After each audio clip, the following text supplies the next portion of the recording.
ummuhu kurha wa wada'athu kurha. Ibu kita, hamil kita itu dalam kondisi yang sulit.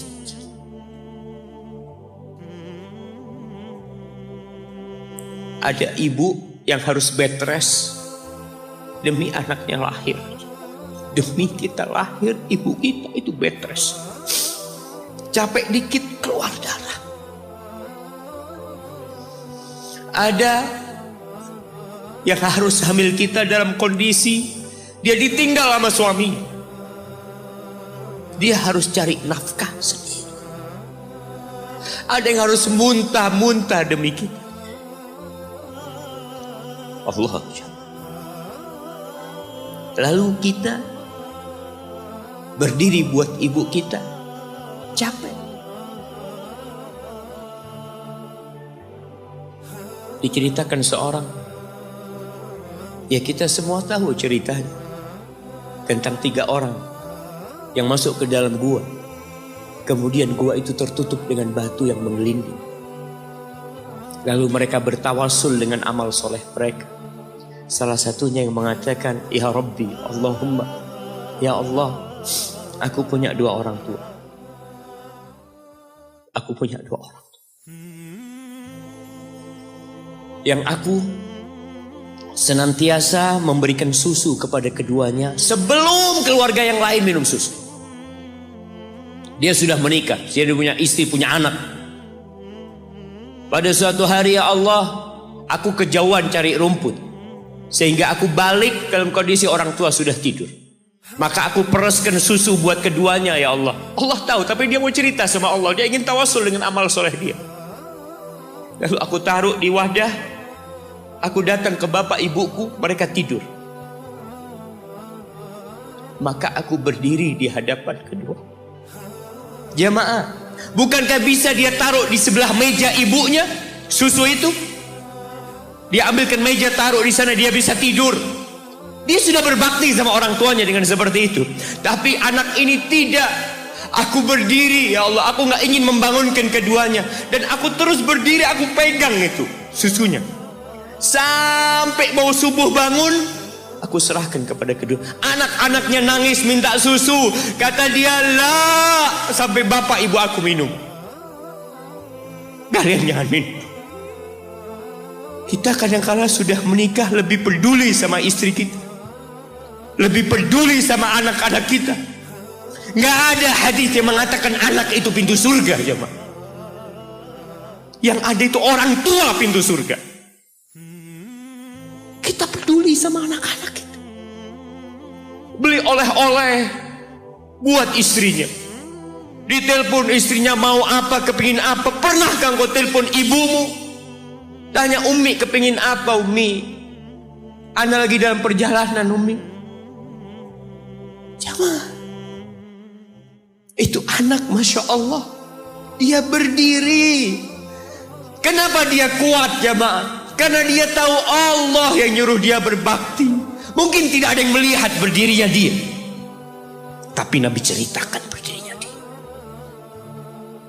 Dari malam jamaah sampai pagi, berapa jam dia ingat, ibuku hamil aku 9 bulan. Capek. Ana semakin tahu dengan tugas besar seorang ibu dan pengorbanan seorang ibu. Setelah Ana menikah, setelah Ana tahu bagaimana istri Ana hamil, ketika dia harus tidur gak enak, makan muntah aja, Ana melihat istri Ana sampai lemes dia. Ana ingat begini ibu Ana hamil. Lalu kita lupa, jemaah. Kita sok sukses, mungkin engkau lebih sukses dari orang tuamu. Tapi kalau nggak ada bapak ibu, engkau nggak akan pernah lahir di muka.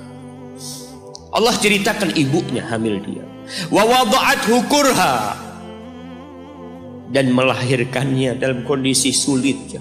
Kadangkala perut ibu kita itu disobek. demi kita keluar dari perut ibu kita. Antum meninggalkan luka di ibu. Itu dijahit. Kalau antum anak ketiga, Allahu Akbar, berapa kali dibelah perut ibu kita aja. Tubuhnya jadi jelek gara-gara kita.